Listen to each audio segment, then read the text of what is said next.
Hello guys, for today's video, for today's vlog, ito po ang kaganapan nung 3 days ng youth camp. Wow! So ayan, ang daming mga bata talagang umatin ng youth camp na sinagawa sa aming church. Kaya nakakatuwang tingnan. At ayan, may mga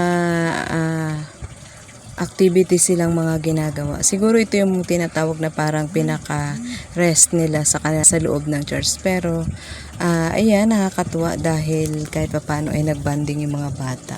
At ako, ayan, tamang video na naman ang lola. Kami naman ay walang ginawa kundi maghanda, mag-prepare ng pagkain ng mga youth. At habang kami ay naglalagay ng mga food sa labas, ay tamang video naman ang lola. Minsan iniisip ko, masarap talaga pala maging isang bata dahil lahat ng gustong gawin ay magagawa nila. Pero mas okay sana kung ang mga ginagawa ng mga kabataan ay napopokus lang talaga sila sa paglilingkod sa ating Panginoon. Isang bagay na talagang masaya sa isang magulang na tulad ko. Bilang bata, syempre nakikita ko na talaga ang enjoyment ng kanilang mga ginagawa. Parang sabik na makita nila yung kanilang sarili, na meron silang mga bagong kaibigan. At nakakatuwang tingnan dahil kung ako ang titingin sa kanila, feeling ko lang ay matagal na silang magkakakilala. Marami naganap ng day 1 na yan dyan. So syempre, fast forward na yan lagi. Day 2 na tayo at fast forward na, ayan, in the morning, ang ikalawang araw, ayan, sobrang buhos ng blessing ni Lord. Malakas yung ulan pero okay lang yan.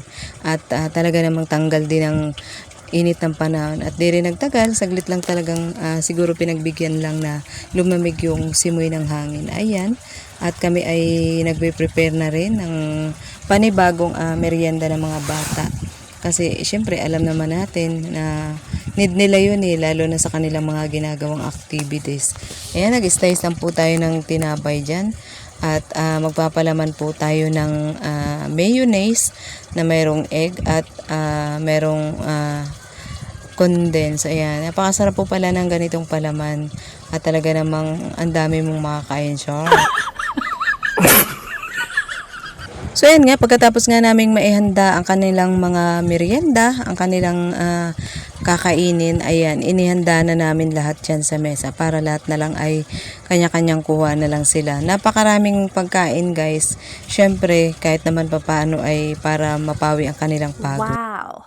Fast forward na tayo guys, day 3, ayan, maaga po kami pumunta ng church kasi po ay magpe-prepare kami ng kanilang almusal. Inihanda na nga namin ang mga gulay na gagamitin dahil sopas lang naman ang kanilang breakfast. At kaya ayan, talaga namang kailangan naming madaliin para naman kahit paano pagising ng mga bata ay meron na silang almusal. At pagkatapos naming ihanda ang mga ingredients, ayan, meron na rin nagluluto sa loob. At kami naman ay ihanda namin yung aming mga gagamitin para sa kanilang pagkain. So ayan, pagkatapos nga mapakain ng lahat, ay umuwi po muna kami para kahit papaano ay kami naman makapag-asikaso dahil Sunday nga po ang oras na yan. So ayan, bumalik na din po kami para kahit papaano ay makapagsimula na ng gawain. Nakakatuwang tingnan ng mga bata dahil kahit paano ay nakikita natin ang sincerity ng kanilang puso kung paano ay willing na makapaglingkod sa ating Panginoon. So ayan, nagsimula na nga pong mag-preach ang aming pastor at hanggang dito na nga lang po muna guys ang ating video at maraming salamat po sa inyong walang sawang panunood ng ating mga video. Naway lagi niyo po itong suportahan. God bless us all!